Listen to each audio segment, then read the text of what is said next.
My name's Ghino Parker. I'm a youth worker at heart, essentially, but I work with communities mainly to celebrate the voice of young people. I currently work in what we call violence intervention, and we take a health-based approach. So I work within the NHS, and our services are based in hospitals where young people arrive and they're impacted by violence. Youth work is really the space where young people fit in where they don't fit in elsewhere. So it's where we really celebrate individual young people and what they want to do outside of the restrictions of school or family or culture or what society says they should do. So I started doing that with young women mainly and getting them to access services that they weren't accessing, and then really trying to integrate young people with special needs and disabilities into the community. I actually was born in Iraq, in the mountains, in the northern part in Kurdistan.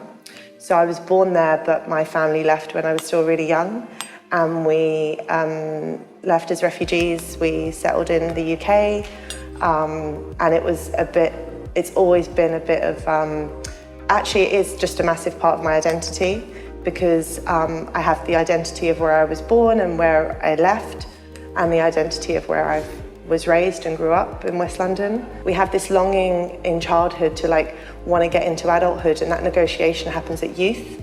So where do we fit at home in our identities? And we don't celebrate young people here or their culture.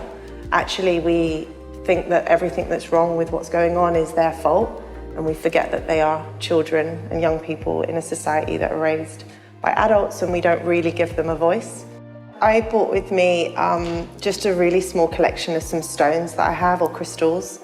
And the reason why they are a really big part of who I am is because we moved around a lot. So, and stones and precious metals are really sort of big in Kurdish culture.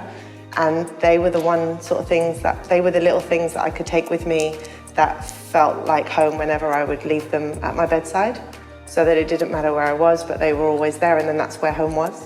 And yeah, they're stones and precious stones and crystals are a big part of sort of the identity of Kurds in the way that we use it in jewelry, and especially gold. Gold is a really big part of Kurdish feminine identity.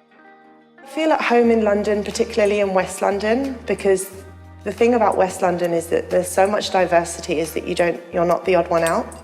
I feel more at home now that I've had my children, because that's what's grounded me more, probably, because they are at home in London. Two girls, two rock stars. Yeah, they are.